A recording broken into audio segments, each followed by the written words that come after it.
Vice President Mike Pence, great job you're doing, and hello, Toledo. We love Toledo. You remember, I was here a lot. You remember 2016, what a year that was, right? And 2020 is going to be even better, no doubt. But I'm thrilled to hold the first rally of 2020 right here in the great state of Ohio. And as we begin the new year, our economy is booming, wages are soaring, workers are thriving, and America's future has never, ever looked brighter. Never. With the envy of every country in the world, we've created 7 million brand new jobs since our election. And we will soon be replacing the disaster known as NAFTA with the incredible brand new USMCA, the historic victory for Ohio farmers, workers, and manufacturers, but really a great victory for the United States. It's an incredible agreement. You remember I came and I'd always talk about how bad our trade deals are. We did a brand new one with Korea. So now we have South Korea. We just finished a big one, $40 billion with Japan. On January 15th, we're signing Monster, a big, beautiful monster, $40 to $50 billion to our farmer. Our farmers will be taken in. I keep saying, go buy larger tractors. Go buy larger tractors. I said, there's no way. I don't know if you know the story. My people wanted $20 billion of purchase, right? 20, that's a lot of money. That's a lot of corn. $20 billion. And I said, make it 50. China's very big. And they said, okay. They said, sir, the farmers can't produce that much. I said, let the farmers tell me that.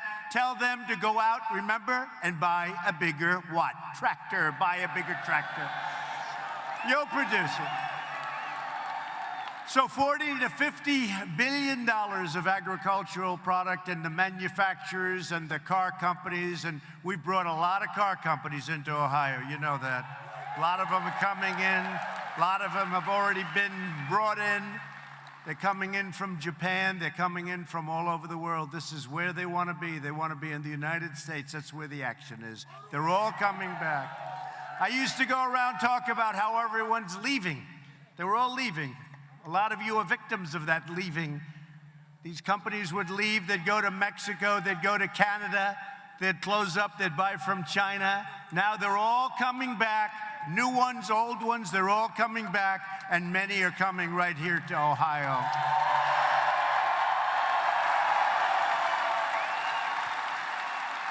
And just in case you didn't know it, Ohio just had the best year economically in the history of your state. That's not bad. That's not bad. And this year is going to be even better, and maybe much better. But weeks ago, I signed the largest ever investment in the United States military, $738 billion. And we created the 6th branch of the United States Armed Forces, the Space Force, and everybody's excited about that.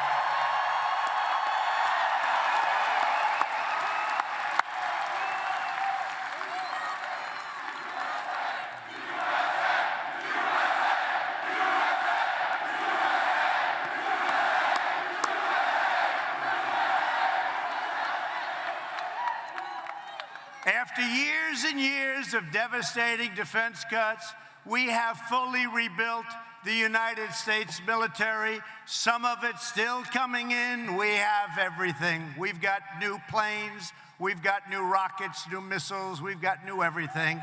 And it's either here or coming in.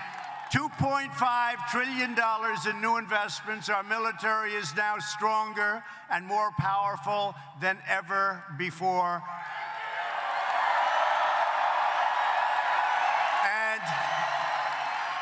if you remember, 3 years ago when I took over, we were depleted.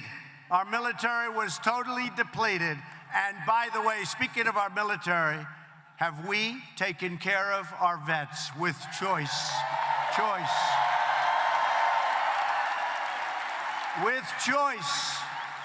That was a big thing. You know, I used to go around and the VA was a terrible situation. People would wait weeks. He's right. He said, yes, it was. You don't hear too much about that anymore. Do you notice? Choice and accountability. You know what accountability is? For 44 years, they tried to get accountability. That's somebody bad, works for the VA, you couldn't fire them. You couldn't fire them. They could be sadistic. They could be thieves. They could be whatever they were. You couldn't get rid of them. We got accountability approved, and now we say, you're fired, get out. We get somebody that's good. 44 years. And maybe most importantly of all is choice. VA, Veterans Choice. So now you wait online, and a lot of times you'd be waiting online for 4, 5, 6 weeks. You couldn't see a doctor. Now if you have to wait, you go out to a private doctor, you get yourself taken care of, we pay the bill. What a difference it's made. What a difference it's made. You know, when I was a little bit newer to this game,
it's okay, they're gone.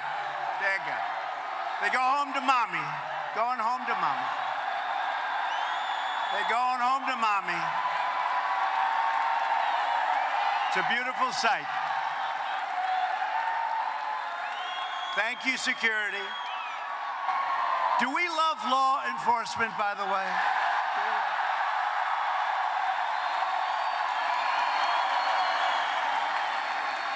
So with the VA, I used to go around and say, why don't they do that? Why don't these people, why don't they go to a private doctor, work something out? And I thought it was a brilliant plan. I said, I'm telling you, I am such a smart guy. I said, this is the most brilliant thing ever. And I went back to my people and I said, you know, I have an idea. A veteran's sick, they can't get the kind of service they need, or they need a certain kind of a doctor. I have an idea, such a great idea. You're gonna go out private, you're gonna pick up a doctor, you're gonna get yourself fixed up, we're gonna pay the bill, right? And you know what happened? And I said, how brilliant is that? They say, sir, we've been working on that for 48 years, but we've never been able to get it approved. So I was very, very disillusioned, but you know what I'm good at? Getting things approved, and we got it approved. So we signed that 11 months ago, and what a difference that's made in terms of your lines and in terms of people's health. People would wait online for weeks, and some people weren't very sick, and they'd end up being terminally ill. They couldn't get to see a doctor. Now they go out, they get a doctor, we take care of them. We take care of our vets.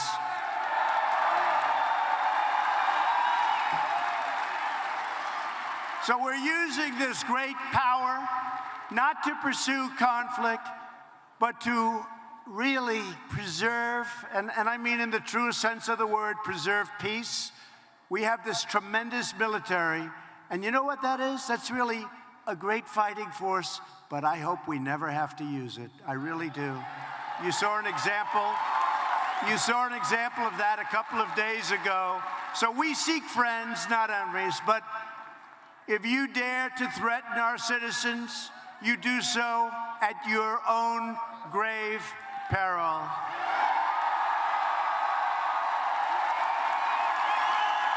We've never had a military. What we have now, we've never had anything like it. You know, we were looking at planes that were old and tired, 50, 60-year-old planes. You've heard the story. The grandfather flew them. The son flew them. The current wonderful person flew them. The whole family flew them. Those are all gone now, folks. Those are all gone. In October of last year, U.S. Special Operations Forces executed a daring nighttime raid that killed the bloodthirsty founder and leader of ISIS. The animal known as al-Baghdadi is dead.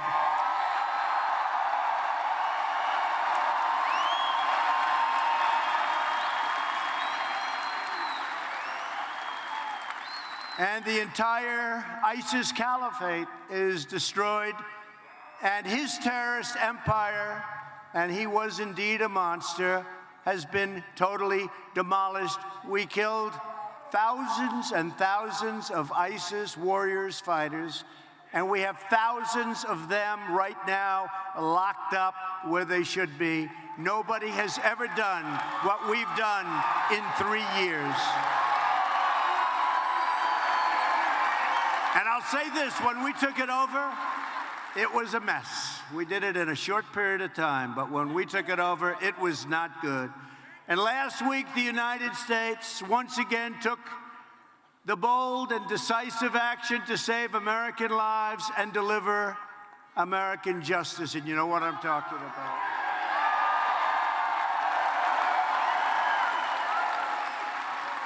For years, the sadistic mass murderer, Qasem Soleimani, planned and executed attacks against American targets, killing and wounding thousands of U.S. service members and many, many thousands and even hundreds of thousands of other people. As the leader of Iran's terrorist Quds Force, Soleimani spread death, destruction, and mayhem across the Middle East and far beyond. He ordered the violent assault on the American embassy in Baghdad, and you saw this was the anti-Benghazi. We got there very quickly.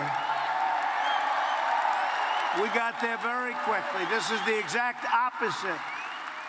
We did it exactly the opposite of Benghazi, where they got there so late.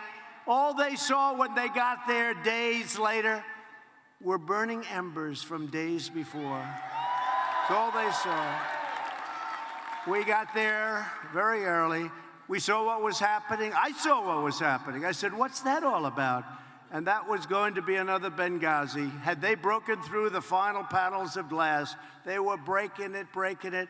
Had they gotten through, we would have had either hundreds of dead people or hundreds of hostages. That wasn't going to happen. And I called up our great generals. I said, get them over there now.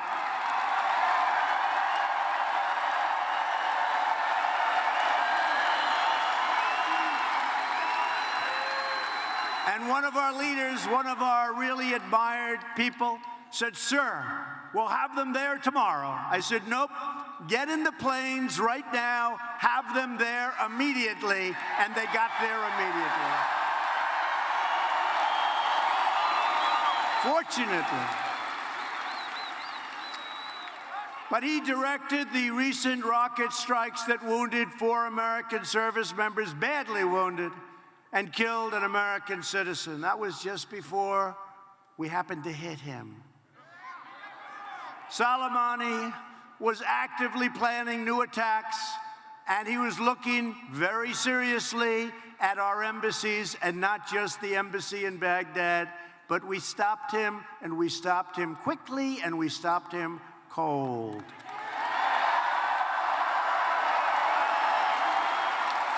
So at my direction, the United States military eliminated Qasem Soleimani and ended his rampage through not only that part of the world, but much bigger parts of the world. He was all over. He was a bad guy. He was a bloodthirsty terror, and he's no longer a terror. He's dead. And yet now I see the radical left Democrats have expressed outrage over the termination of this horrible terrorist. And you know, instead, they should be outraged by Soleimani's savage crimes and the fact that his countless victims were denied justice for so long. You know, he was the king of the roadside bomb. You know what the roadside bomb? And then they got bigger, and he'd send them over to Afghanistan and Iraq.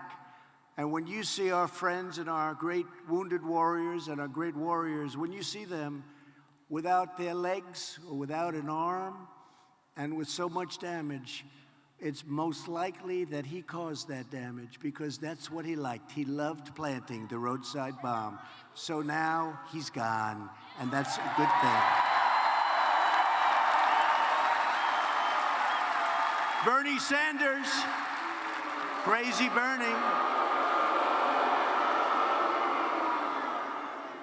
has condemned the U.S. military strike on Soleimani, the world's top terrorist. Think of it, the world's top terrorist.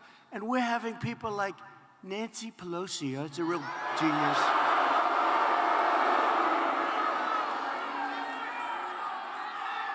Do you believe that one? Nancy, nervous Nancy. But here's a guy who slaughtered and butchered civilians all over, and military, whoever was in his way. And we have Bernie and Nancy Pelosi, we have them all. They're all trying to say, how dare you take him out that way? You should get permission from Congress. You should come in and tell us what you want to do. You should come in and tell us so that we can call up the fake news that's back there and we can leak it.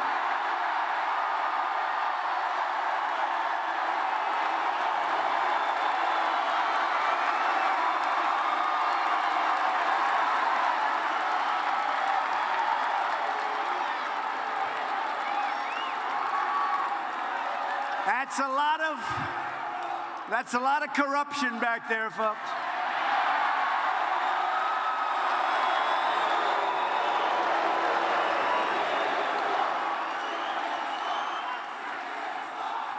No, but think seriously. So they want me, so you know, these are split-second decisions. You have to make a decision. So they don't want me to make that decision. They want me to call up, maybe go over there, let me go over to Congress, or come on over to the White House, let's talk about it. When can you make it? Well, I won't be able to make it today, sir. How about, let's say, in a couple of days? Oh, sure, come on over. Now, we got a call. We heard where he was. We knew the way he was getting there. And we had to make a decision. We didn't have time to call up Nancy, who was not operating with a full deck.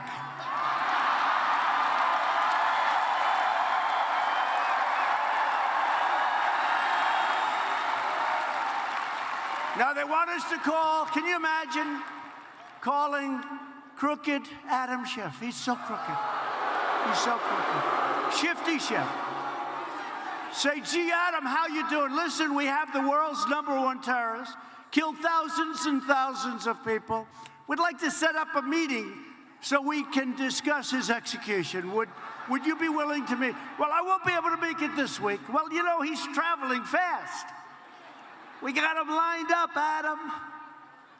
You little pencil neck.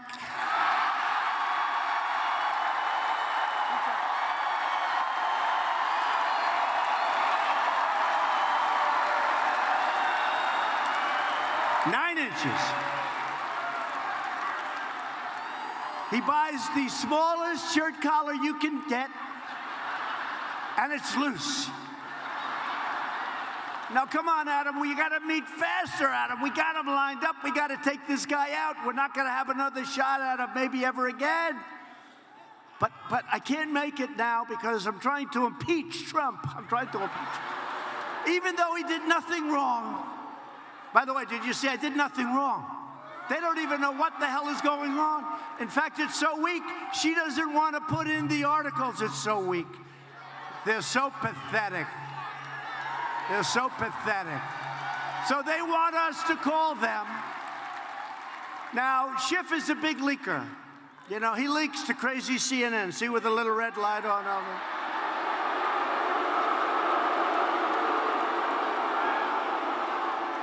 Not too many people are watching CNN. But he leaks. So he'll say, you know, off the record, I got to hurry up because everyone's watching me in the hallway on my cell phone. Off the record, they've got the #1 terrorist in the world, Soleimani, and they're going to get him. They're going to take him out in the next 10 minutes. Please don't tell anybody I told you. But so we have breaking news. President Trump, within the next 20, 25 minutes, looks to be taken out. Terrorist General Soleimani. He's going to do it. Should be happening about the next 20 minutes, 19, 18, 17. Then we get back to the battlefield. How'd you do, fellas? I don't know, sir. He disappeared. I don't know what happened to him. They want us to tell them so that they can leak it to their friends in the corrupt media. You got to say, though, that's a lot of media, right? That's the way the Academy Awards used to look when it was successful. Then they started hitting us all the time, and it became unsuccessful. I love it. I love it, actually. Oh, they have some bad ones here tonight. They have some really bad ones, some real sick ones. They have one good one, by the way. One good one. They have one good one, but some bad ones. Very, very dishonest people, and we have some great ones too. You know, we have some great journalists, great reporters, but you've got a tremendous number of dishonest media people like I have never seen in my life before. They write things that they know are wrong. They write, if you watch for the last 3 years, think of it, and then they get Pulitzer Prizes, but it turned out to be all wrong. How do you do that? They get Pulitzer Prizes for being wrong. The Pulitzer Prize doesn't mean a thing. Doesn't mean a thing. I mean, I'm going to tell you about the Nobel Peace Prize. I'll tell you about that. I made a deal. I saved a country. And I just heard that the head of that country is now getting the Nobel Peace Prize for saving the country. I said, did I have something to do with it? Yeah. But, you know, that's the way it is. As long as we know, that's all that matters, okay? That's all that matters.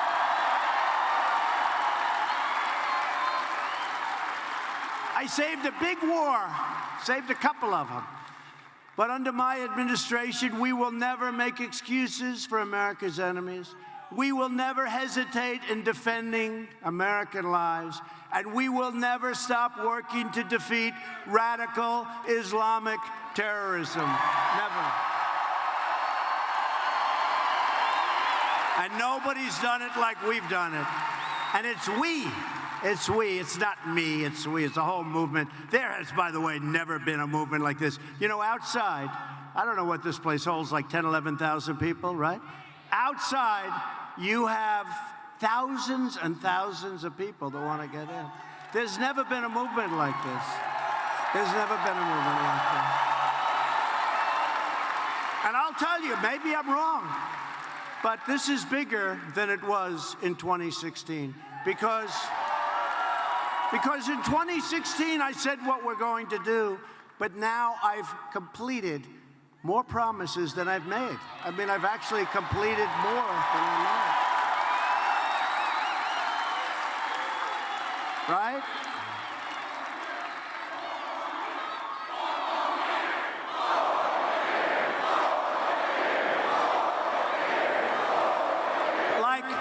an example. Many of you were here. Look at all those beautiful red hats. Keep America great. That's good. But I never talked about, did you ever hear me prior to the election talk about Space Force? Never talked about it. We did Space Force. But did we ever speak about it? No. There were many things that we've done that we never spoke about, right? Right to try. You know about right to try, right? They've been trying to get it for 44 years. Right to try. That's people that are very sick, terminally ill, and they can't get medicine that possibly works, and very well. We have the greatest labs, the greatest doctors in the world, greatest scientists in the world. We have the greatest medicines in the world. If they have something that they're pretty sure is going to work, but it's going to take another 6 years, I brought those times way back, by the way, way down.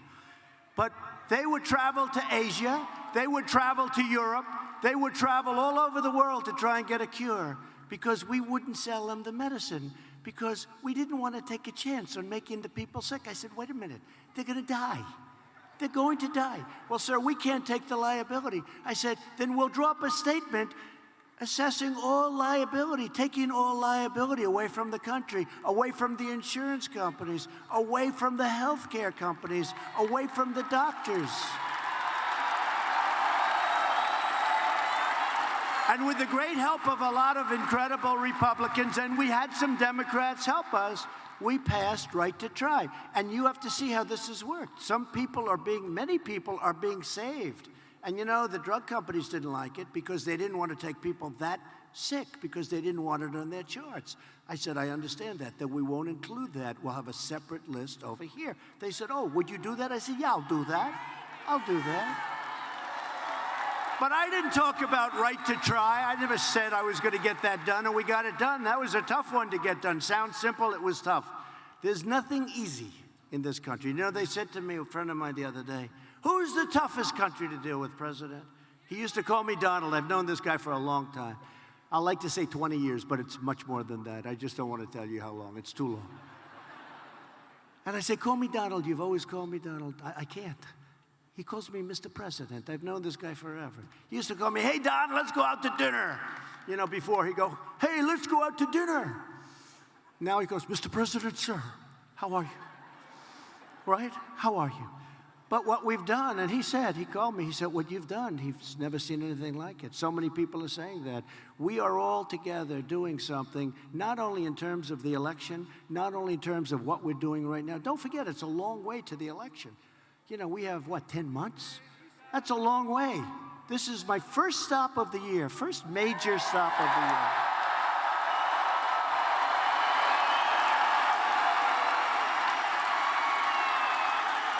This is it. And we start. By the way, let's do one of those polls right now. Do you mind? But is there anything more fun than a Trump rally? Here we are. Is there anything? Ready? So we have the greatest phrase of all time, make America great again. And in all due respect, I'll never end. I'm a little superstitious. I'll never end it. Make America great again. But I see all those hats. I see all those hats. Changing it a little bit. But make America great again.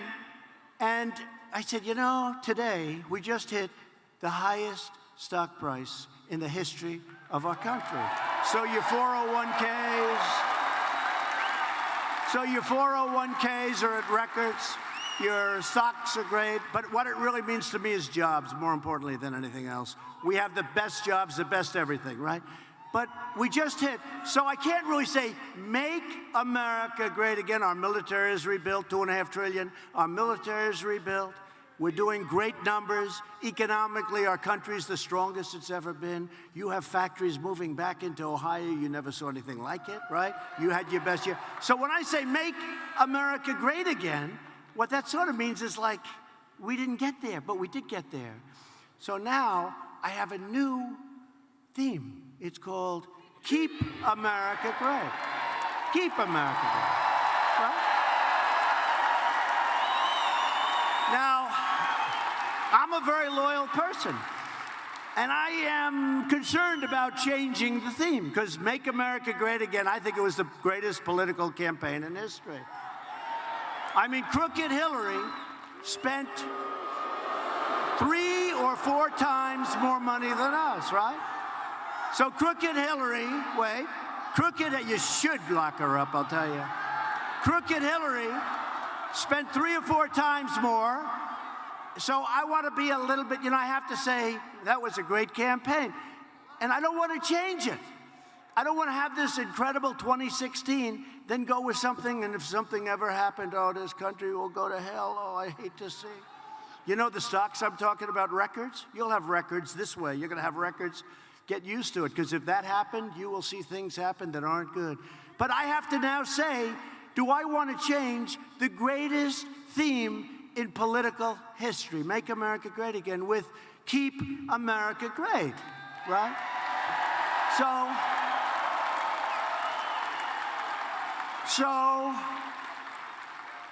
So let's take a little applause, right?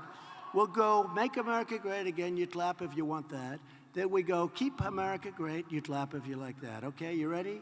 First, Make America Great Again.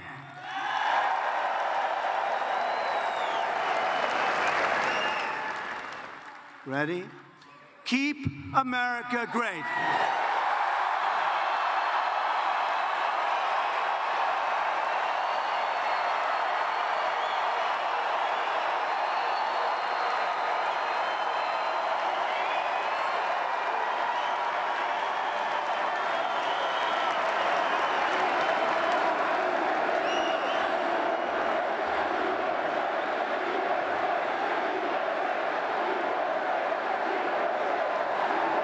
So you know that, I call that a free poll. That's better than a poll. Do you ever see these crazy polls? They come out. We're doing great in the polls, by the way. Remember I used to come out and talk about the polls? We'll start doing that very soon. We're doing great in the polls. But this is like a free poll. Somebody else would go out, they have all this money that they raised, and they give somebody $1 million, and they'll ask 200 people that question. And then they'll say, well, Make America Great Again is better. But I will tell you, I haven't heard one thing where that was true. With all of these, I would have said instinctively, Make America Great Again could not be beaten. I've probably done this 10 times. I have never had it win. It's Keep America Great, and that's what we're doing. But we're going to use both. We're going to use both. Okay? We're going to use both. Because there's no way that I'm going to jettison Make America Great Again, right? There's no way. We're going to use both, but this hat is a hot seller. We're selling that hat like nobody's ever sold a hat before, I will say. So it's great. Good. Keep America Great. So we're going to use both, but Keep America Great. That's probably going to be the dominant theme. For 8 years, the Obama administration enabled and emboldened the Iranian regime. They gave Iran $150 billion, including $1.7 billion in hard, cold cash. Can you imagine? No, can you imagine? $1.7, $1.8 billion in cash. So the foolish Iran nuclear deal financed Iranian aggression while allowing a quick path to nuclear breakout. That's what it did. And by the way, it expires so soon. They can have nuclear weapons. They're not, as I said before, they will not have nuclear weapons. By subsidizing Iran's malign conduct, the last administration was leading the world down the path of war. We are restoring our world to the path of peace. Peace through strife. Peace through strife. And our country's doing great, and I think something's going to happen that's going to be good. You know, we sanctioned the hell out of Iran, and we just put more out of them yesterday. And they hit us with 16 missiles. And I said, how many? We were ready to go. We were ready to go. I said, how many? How many died? How many were wounded? Sir, none. None.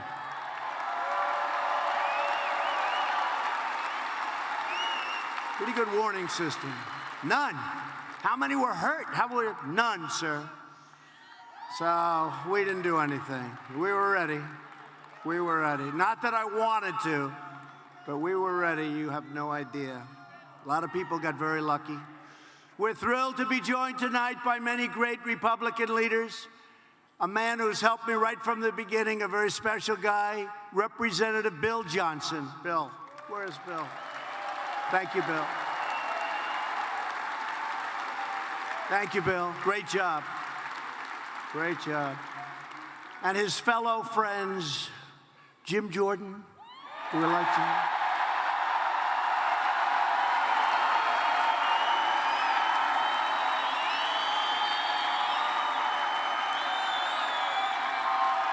We have a lot of your congressmen are right now in Congress. They said, sir, should we come with you? I said, nope, stay back and vote. They're voting on some pretty important stuff, right? But we were able to get Bill. We thank you, Bill, very much. Great job. Great warrior. Thank you, Bill. Ohio Lieutenant Governor John Husted. Thank you, John. Thank you, John. Thank you, John. Great job. State Treasurer Robert Sprague. Thank you, Robert. And you have a lot more money in the bank right now, Robert, as treasurer, right, than you ever did. Ohio Supreme Court Justice Judy French. Thank you, Judy. Great job. State Senate President, a man highly respected, Larry Obhoff. Thank you, Larry. And a woman who really has become a great friend of mine. She took over this party. We fought like hell. We had some other people that had their mind on taking over the party, but they never had a chance against Jane Timken. Jane.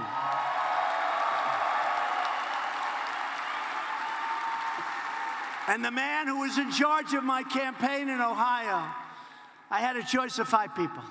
I said, I like this guy's name. I don't know why. His name is Bob Paduchek. Why do I like his name? And I said, Bob, how are we doing? He said, you're going to win big, sir. Because, you know, you keep hearing, you cannot win unless you win the great state of Ohio. That's these guys.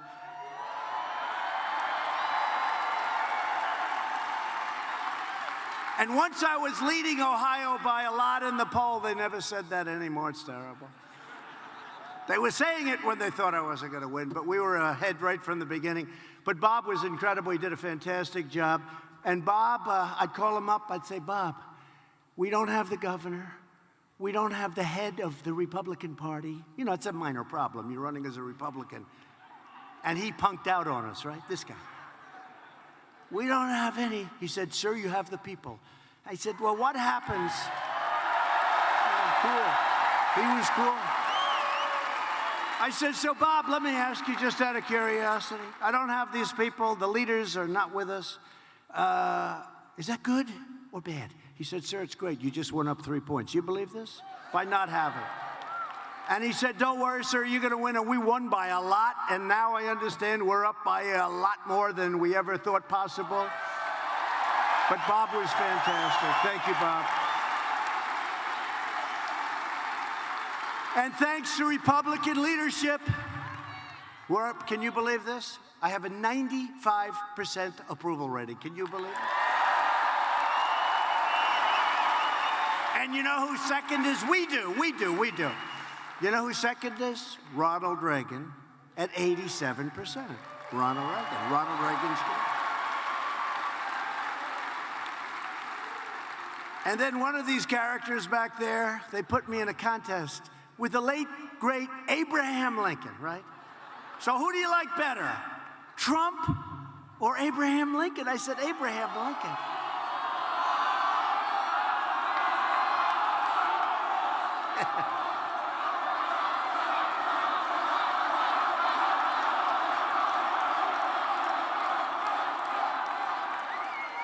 So I said, who do you like better? They say they did a poll on this. I think I remember the numbers. All I know is we won against Abraham, Honest Abe. We won.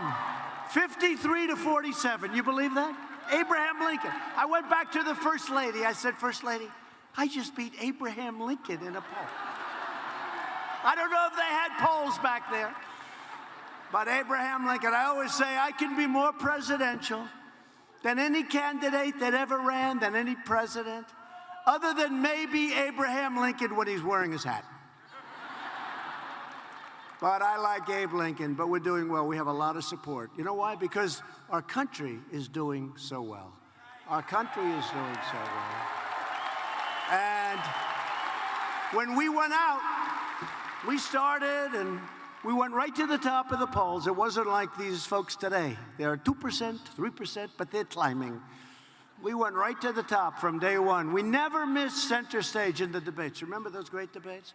We actually got high ratings. They don't get very good ratings anymore. They're like, it's like death. Watching, I should watch.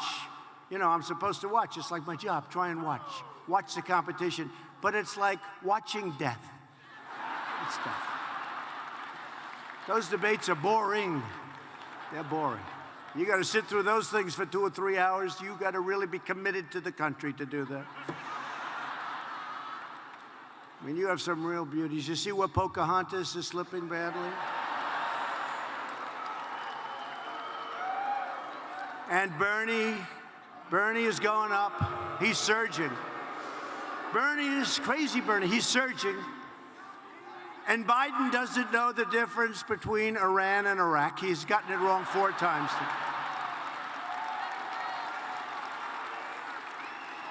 He goes, when we took our shot at Iraq. No, no, no.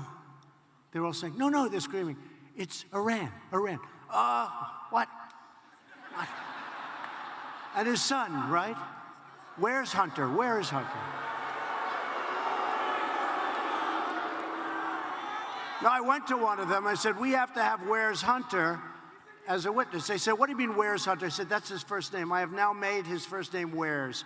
Where's Hunter? Here's a guy, made no money, got thrown out of the military forces, I think the Navy, got thrown out, had no job, had no nothing. So he went from that to making millions of dollars a year as soon as Sleepy Joe became vice president, right? He made millions of dollars a year.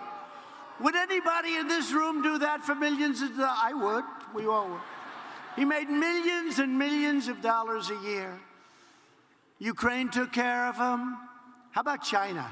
He walked out with $1.5 billion to manage, and he never did it before. He didn't know anything about oil and gas. He was making a fortune. So where's Hunter? Where the hell are you, Hunter? But I'll tell you, I sort of hope it's Joe, because he will hear Where's Hunter every single debate 9 times a debate. Where's Hunter? And then you have Buttigieg. Buttigieg. Buttigieg. I can't, nobody can pronounce, nobody has any idea how the hell to say his name. So what they do is they call him Mayor Pete, you know? You know, like, Mayor Pete. Here comes Mayor Pete. Doesn't do a very good job. Alfred E. Newman, you're right. Howdy doody, some people say. Howdy doody. Howdy doody. The problem is a lot of people don't remember Alfred E. Newman. Don't say that. You look much younger than that, I must say. So, you have Mayor Pete. I mean, give me a break. Can you believe Mayor Pete? This is going to be the President of the United States. This is going to be. How would he be against negotiating against President Xi of China? And we just made one hell of a deal. Oh, you're going to see the numbers very soon, you know? One hell of a deal. They didn't like those tariffs. Thanks to Republican leadership, America is winning again, and America, most importantly, is respected again. Respected like never before.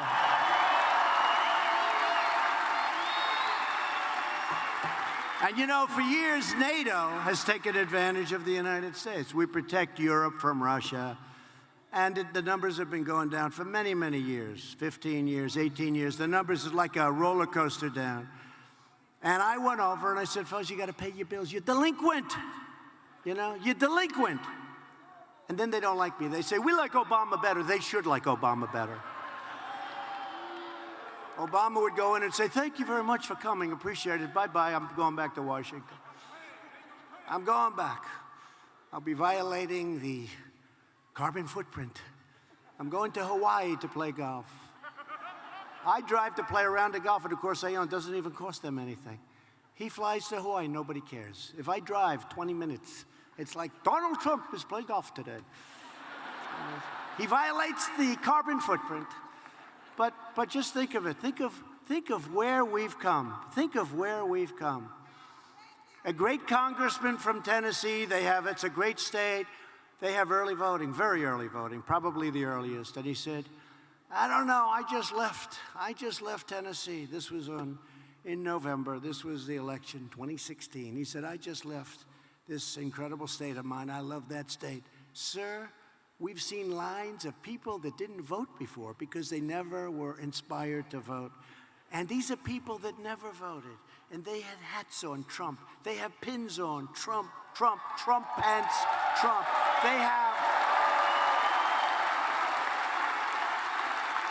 have the bands on, like a Miss Universe, boom, it says Trump Pence, and they've got buttons all over it. They've got shirts saying Trump and Trump Pence. I never saw anything like it. If every state is like Tennessee, sir, I hate to tell you, you're going to have one hell of a victory. And that's what happened, right? That's what happened. And you did it.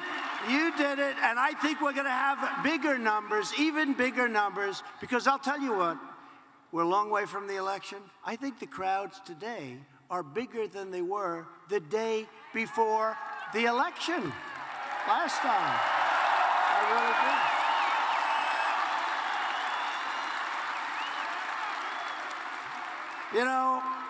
Elizabeth Warren, sadly referred to, she of great Indian heritage.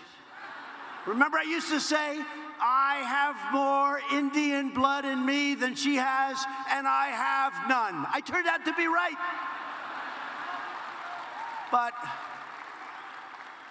But you look at what she's doing, you look at what she's saying, the lies, the deceit, the fraud. You see it all. We are going to do so great. It's going to be something that's going to be special. It's going to be, for the record books, the evangelicals called, some of the greatest pastors, ministers, preachers. And they just called today 5 of the most respected people. And they said things that were incredible. They said, there's never been anything like this in the church that they can some of them have been doing it for 30, 40 years. They said, we have never seen enthusiasm like we see for this president and for this presidency, all of us, like we have right now. And the great Franklin Graham, Billy Graham's son, Franklin Graham, a fantastic man, he said 2 weeks ago, my father, Billy Graham, voted for Donald Trump. Nobody ever, he never said that before. Billy Graham wasn't somebody that would vote and say he voted. Franklin Graham said, Billy Graham may be the greatest of all, maybe the greatest of all time. He said, my father, Billy Graham, who was very old at the time and in trouble, he was in trouble, he was not well, he voted for Donald Trump. What a great tribute that was to me. What a great tribute. Great family. Unemployment has reached the lowest level in over 51 years. African American, Hispanic American, and Asian American unemployment have all reached the lowest rates ever recorded.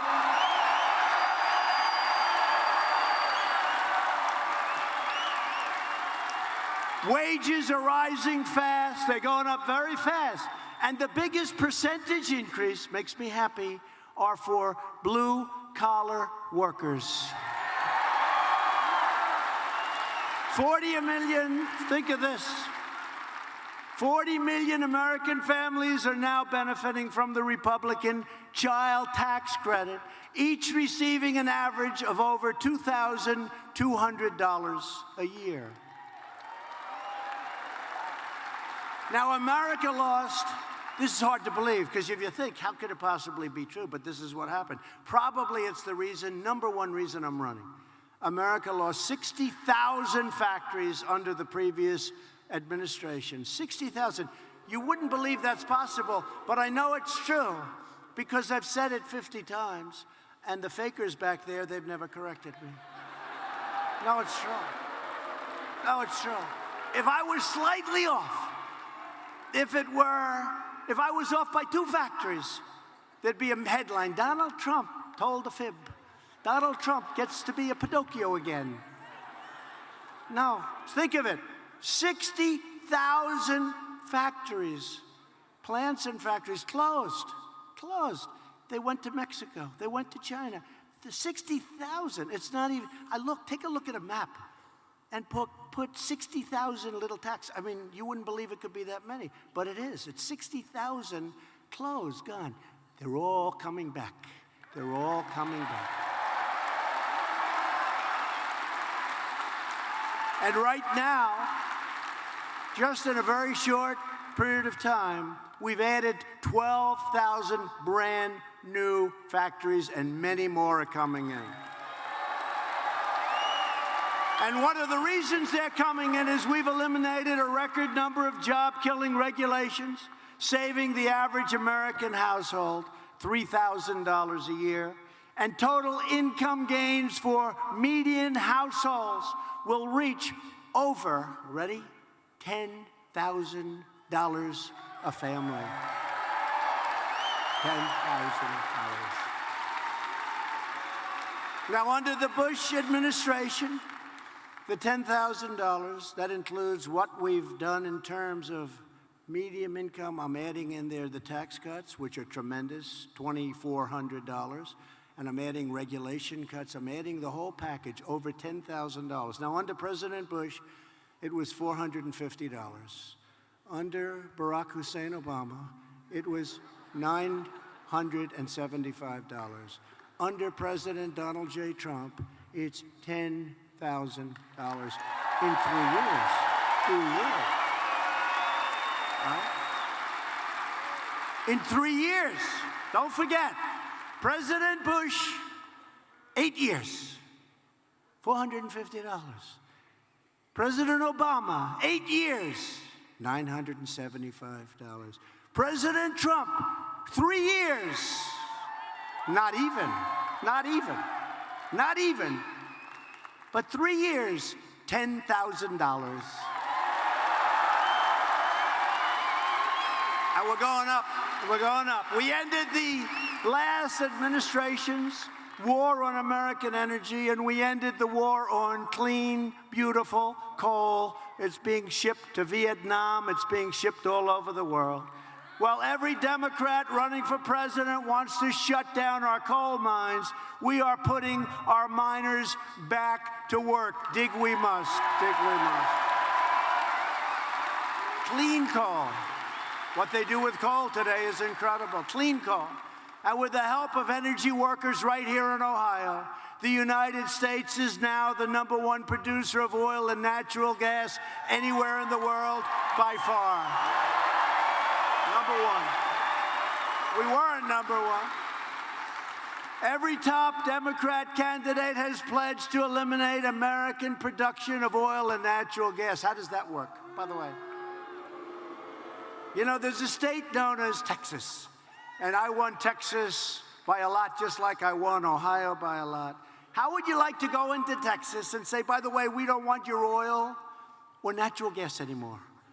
How about Beto? Remember he said, I was born to be president.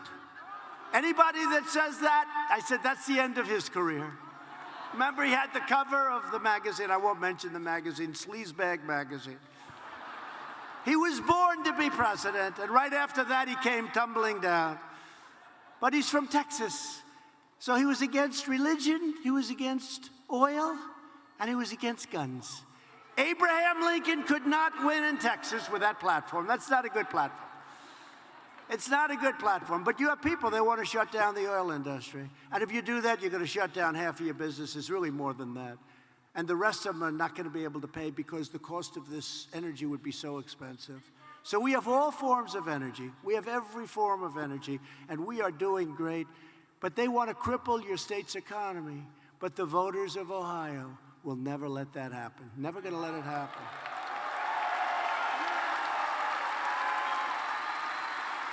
And our air and our water right now is cleaner than it's been in 40 years.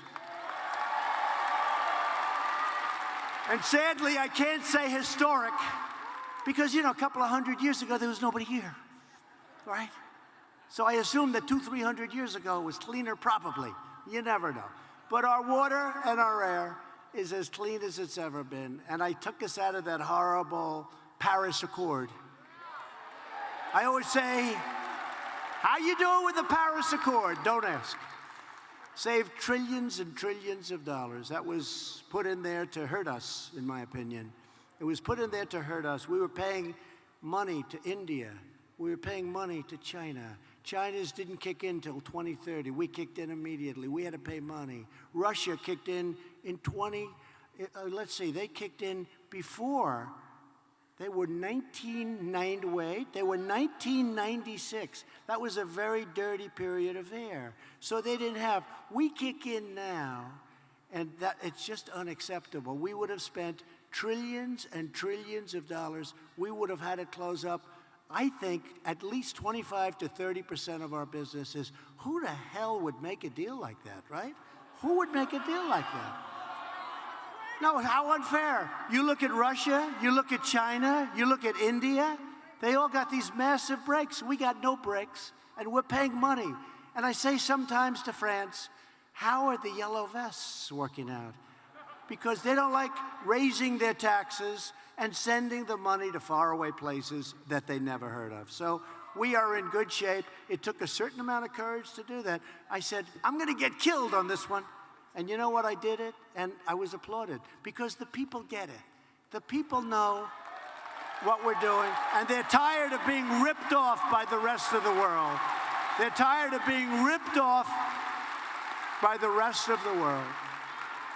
For decades, career politicians promised to defend the workers of Ohio, and then they went to Washington and voted for the same globalist policies that devastated your communities and chipped away your jobs. You know that better than anybody. Ohio knows that. But the betrayal of Ohio workers and U.S. workers ended the day I took the oath of office, and you see that because you're setting records. I immediately canceled the Obama administration's job-killing catastrophe, which would have dealt a death blow to the United States auto industry, the Trans-Pacific Partnership. It was a disaster. That was going to be worse than NAFTA. NAFTA, I always say the worst deal. I think that would have been worse. It would have taken the car industry. It would have taken many of your industries. That was a setup for the United States to get fleeced. The USMCA will save the American auto industry and create over 100,000 new auto jobs, and our factories will not be closing and moving to other faraway lands. We'll keep them right here if that's okay.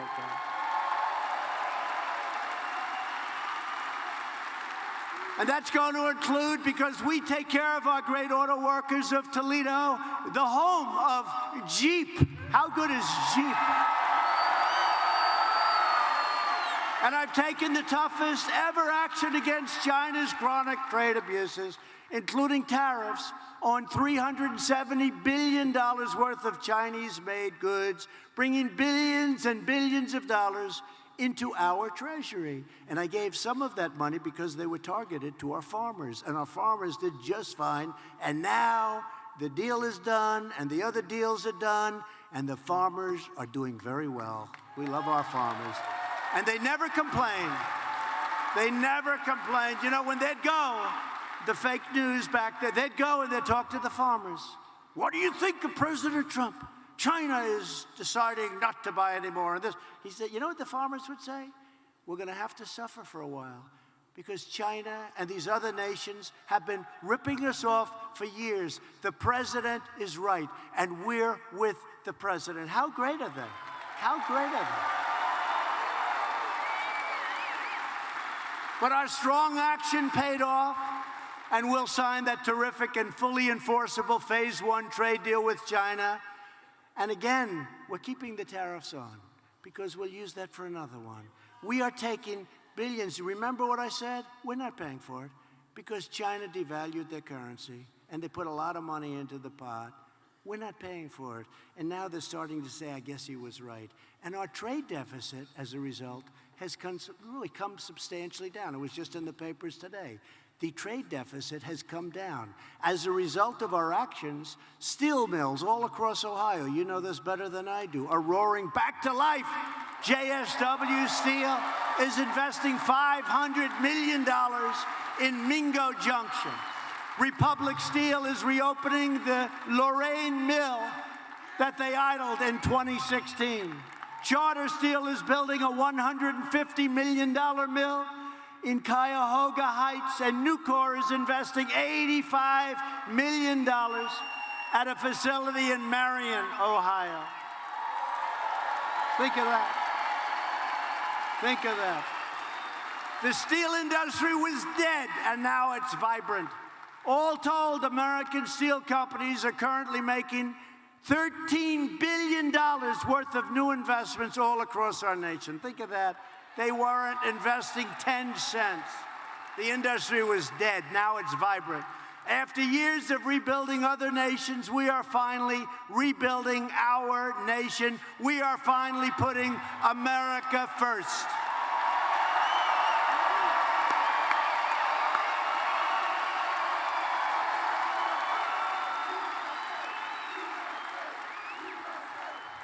But while we are creating jobs and killing terrorists, the Washington Democrats are wasting America's time with demented hoaxes and crazy witch hunts. Think of it. From the day I came down that escalator, it started. Who the hell else could have taken this stuff, right? Do I get some credit for that?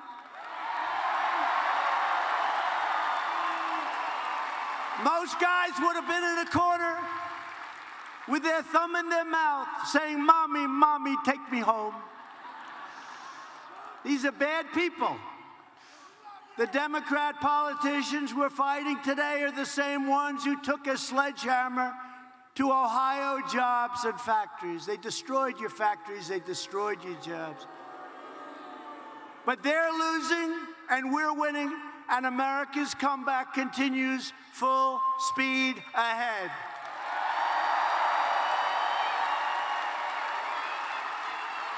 On no issue have Democrat politicians more thoroughly betrayed the American people than the issue of illegal immigration.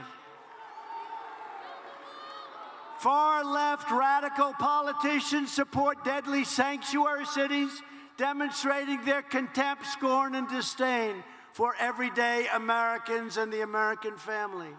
These jurisdictions release dangerous, violent criminal aliens out of their jails and directly onto your streets, where they are free to rob, attack, and kill American citizens. But we stop it. They want open borders, can you believe it? And because of Democrats' open border policies, they want open borders. They want people flowing. Come on in, come on in. Innocent Americans are being brutalized and murdered by illegal alien criminals. As just one example, right here in Ohio, you all know about it. An illegal alien went on a deadly crime spree, attempting to rape a 14-year-old girl, then raping and murdering a 60-year-old woman, then shooting another woman who took a shortcut through the park and was walking with her children. And finally, the police came. We love our police. And they were able to apprehend this terrible criminal. Thanks to Democrat policies, MS-13 gang members, they're the worst, were allowed to infiltrate the country. You know, I called them animals, and Nancy Pelosi said, they're not animals, they're human beings. Take a look at what's happening to her district. Her district is one of the most disgusting, dirtiest. It used to be one of the best in the country. Now it's a disgrace what's happened. Drug needles all over the place, the homeless that they're not taking care of, tents down major thoroughfares. What happened to San Francisco, and in particular, her district, as she lives in this beautiful house. But they terrorize our citizens, including killing their victims with machetes, MS-13. They kill them with machetes. You know why? Because it's more painful than using a gun. Federal authorities recently discovered and rounded up more than 20 vile MS-13 gang members in central Ohio, and they will be sent to jail or frankly, if they hold them, I don't know that they hold them, they're going to be sent the hell back home. Last year alone, ICE officers, who, by the way, are heroes. These are brave people. I don't want to do it. You don't want to do it. Let's see, you could do it. You could do it over there. You could do it. Most of you want to. I mean, I've seen it. They have these people, they're like killers, and our guys are here, and they run. They call them nests. You have nests. And they run and they're swinging and punch. I say, what the hell kind of a job is that? That's what they do. They're tough people. They're great patriots. Who the hell wants to do it? They're incredible. ICE. And they get scorned. And we take out thousands and thousands of MS-13 members every single year. They throw them into the back of a van, and we get them the hell out of our country. But ICE officers worked with Ohio police to remove 1,200 dangerous criminal aliens from your street.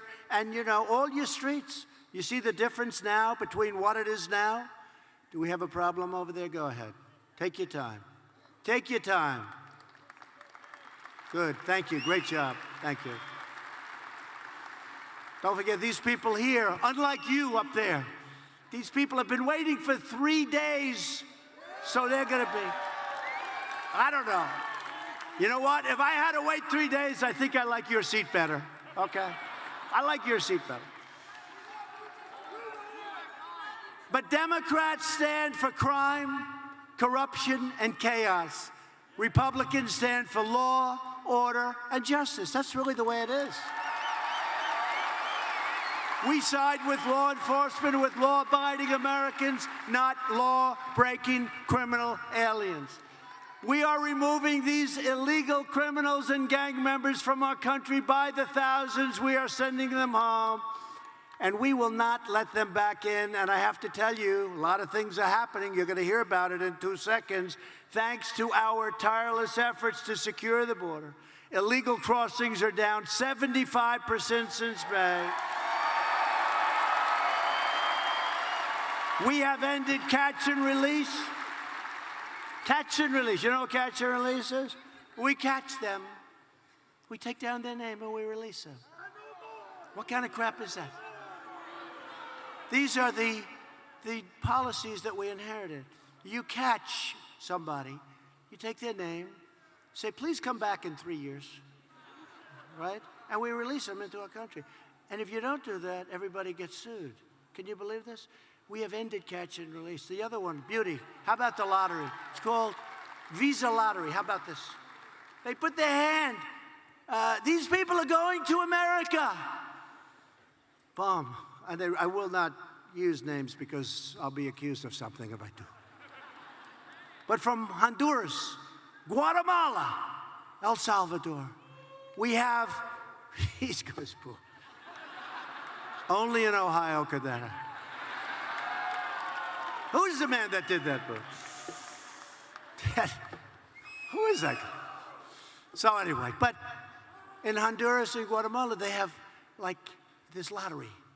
Now, the people, I've gotten to know the government officials, they're good. We made some good things. They agreed to take our people back, you know, their people back. They wouldn't take them back. They'd send them here, they'd go into our country, we'd bring them back under past administrations, and then after that, they'd say, we're not taking them back. We're not taking them back. Take them the hell out of here. We're not letting you land your plane. So we have a government flying a plane all trying to get a couple of prisoners, bad people back. Now they take them back.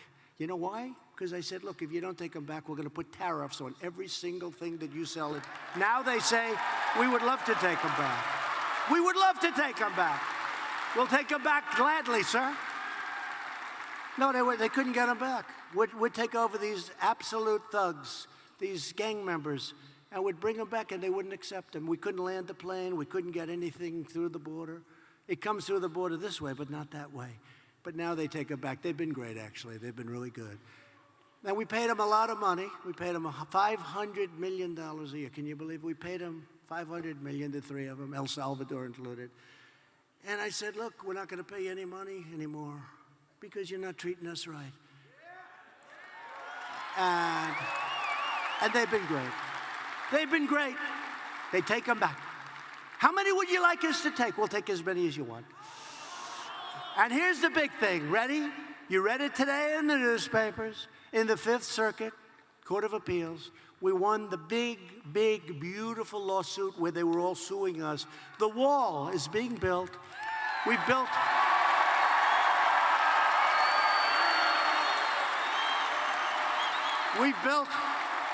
already a tremendous amount, but we're releasing $4 billion of military construction funds to build the biggest section of the wall. It's literally being signed now. It'll be under construction very shortly, in a couple of weeks.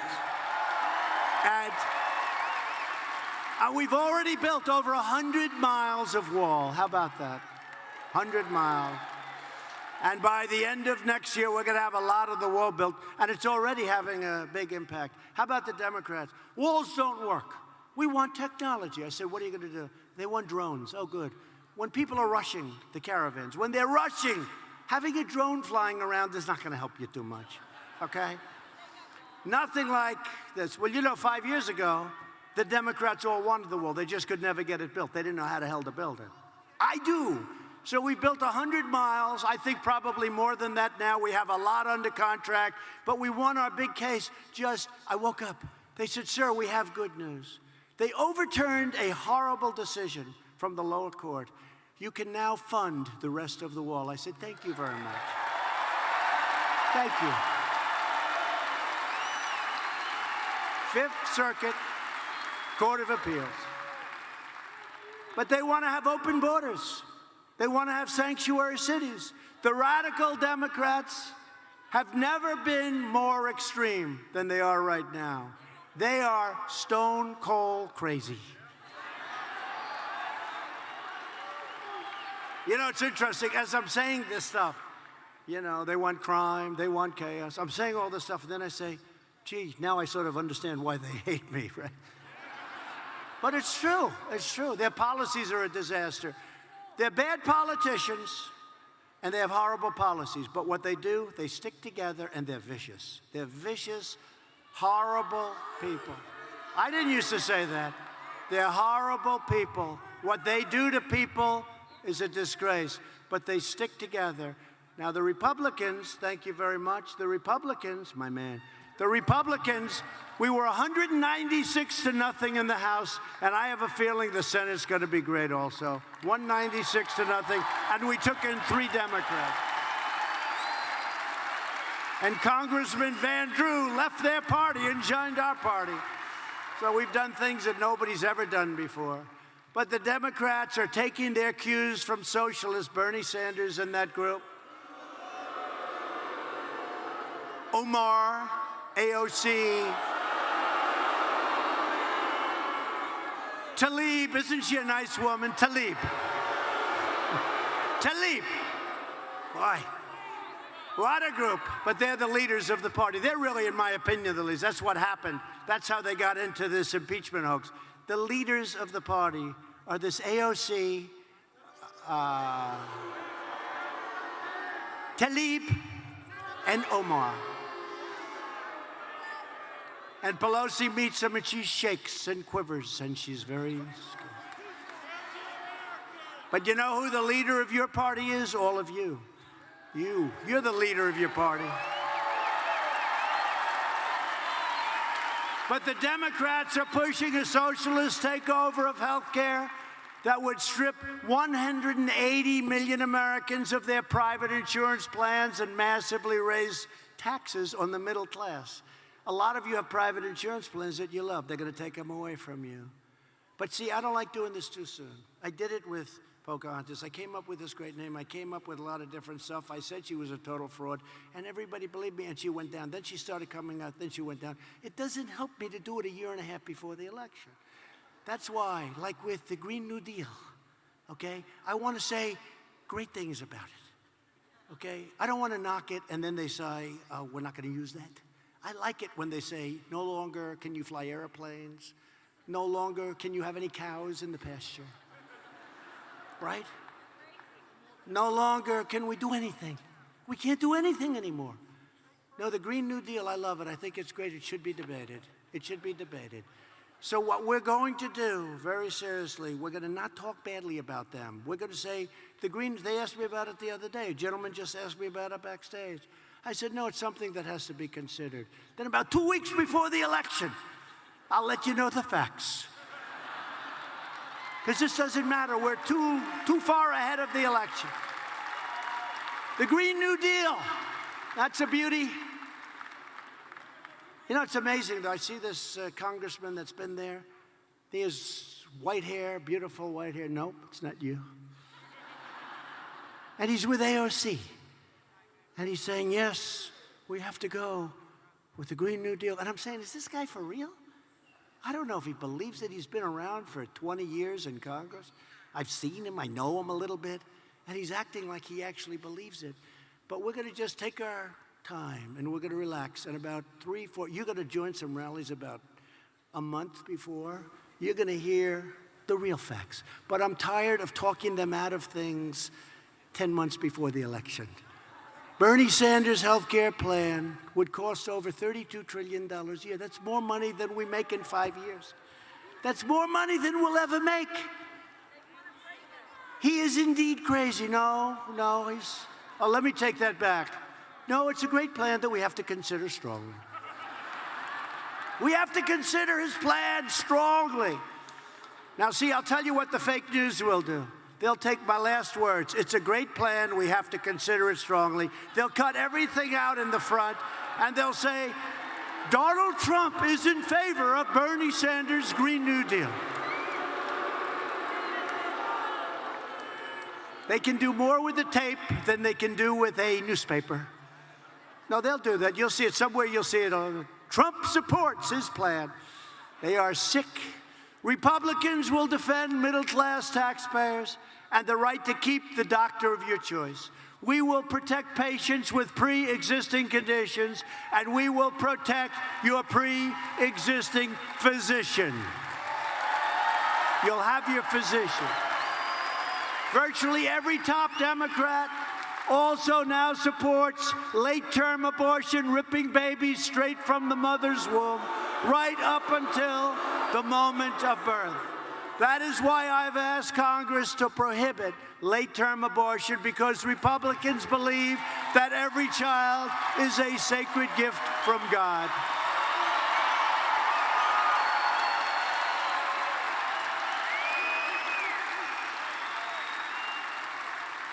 Radical Democrats are now the party of high taxes, high crime, open borders, late-term abortion, socialism, and blatant corruption. The Republican Party is the party of the American worker, the American family, and the party of the American dream. We still have that American dream.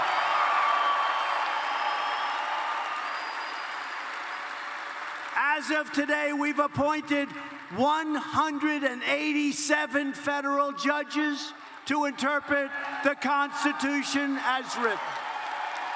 Think of that. And 2 great Supreme Court judges.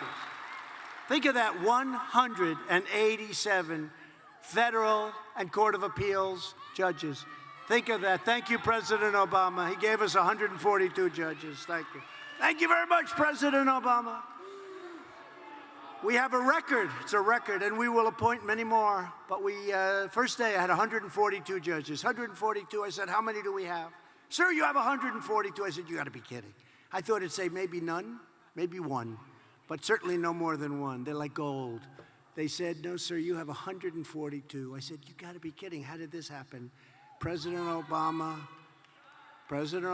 did not get it done. And by the way, Mitch helped a lot, too, I have to tell you. Mitch helped a lot. He helped a lot. Wasn't so easy. Mitch McConnell. We're aggressively combating the opioid epidemic, and it's bad. In 2018, drug overdose deaths in Ohio fell by, listen to this, 22%.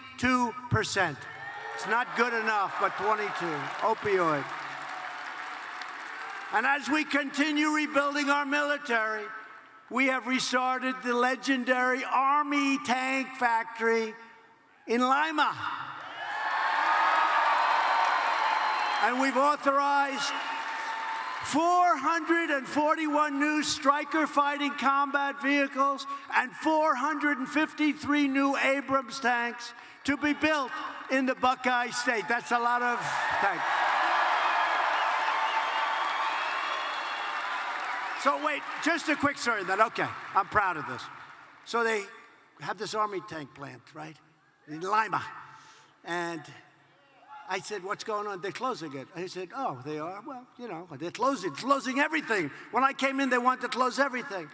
So I was president-elect, I think, right around that time. And I went to Lima. I went through the factory where they make these trucks, the plant. And they make the tanks, and they make all of these armored vehicles. And I said, these people are amazing. You could never close this. You could never reopen it again. They've been doing this for many, many decades. And this factory was incredible. And I looked at the tanks they're making. They're the best in the world, right? The Abrams, they're the best in the world. I said, wait a minute. If you close this, we're not going to be able, where are you going to build tanks? This is the primary factory in the whole country. I think it might be the only factory in the whole country. So they're going to close it. What are we going to do? Send over to China for tanks? Please send us. Please send us 200 tanks. We don't want to send you any tanks because we're going to kick your ass. No. We got to make our own tanks, right? We got to make our own tanks. So I did something based on my instinct, because instinct sometimes works better than anything else.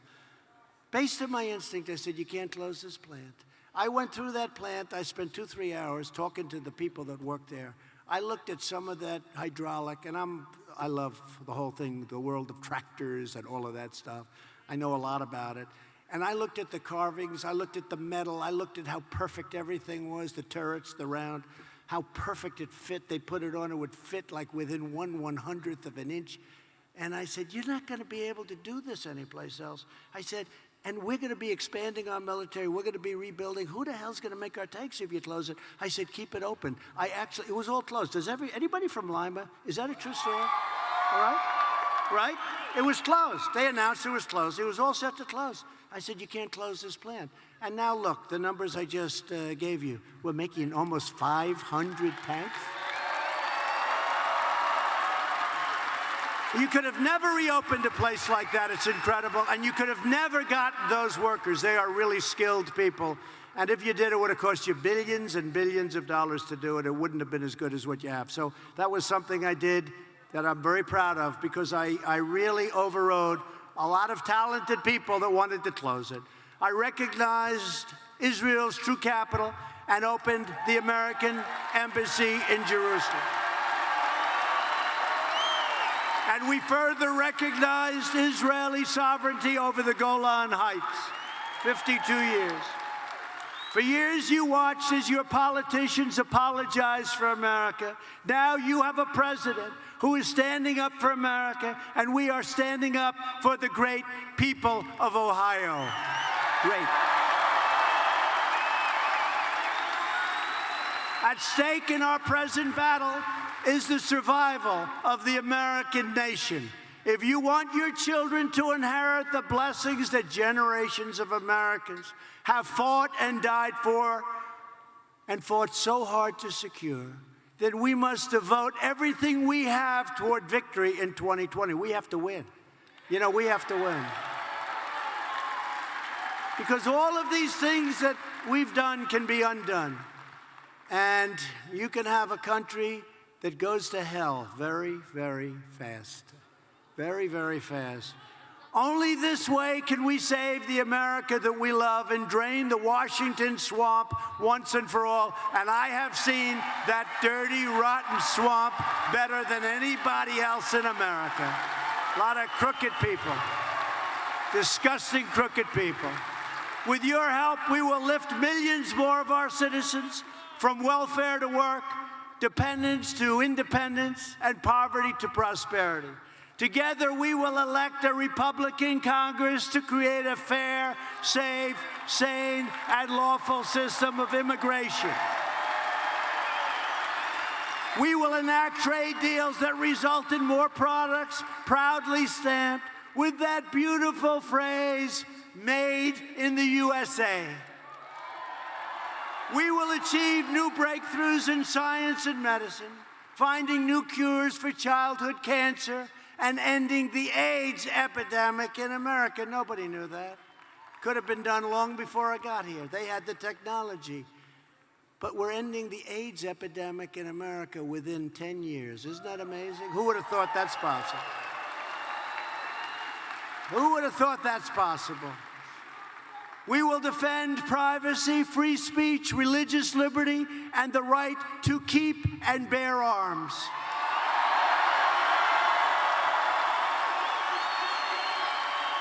And above all, we will never stop fighting for the sacred values that bind us together as one big, beautiful America.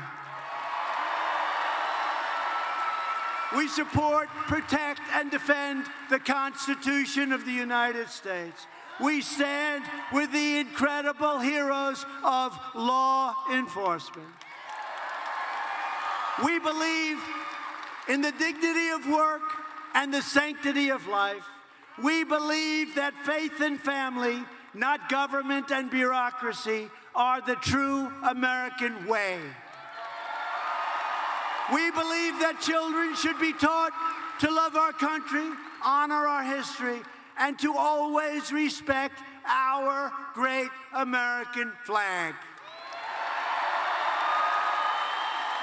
And we will always live by the words of our national motto, "In God we trust." We stand on the shoulders of generations of Ohio patriots who gave their blood, sweat, and tears for this beloved nation. From Cleveland to Cincinnati, from Dublin to Dayton, and from Columbus to Toledo, this state is the home of proud families and farmers and miners and manufacturers and aviators and astronauts. Ohio is where the Wright brothers invented the airplane and where Annie Oakley got her gun. Ohio is the state that gave us American legends and American heroes like Thomas Edison, Neil Armstrong, and the great John Glenn. Ohio is the place where strong American workers mine coal, worked the railroads, and forged the steel that made America into the greatest and most powerful nation in the history of the world. And we are making it greater than ever before. Proud citizens like you help build this country, and together we are taking back our country. We are returning power to you, the American people. With your help, your devotion, and your drive, we are going to keep on working, we are going to keep on fighting, and we are going to keep on winning, winning, winning.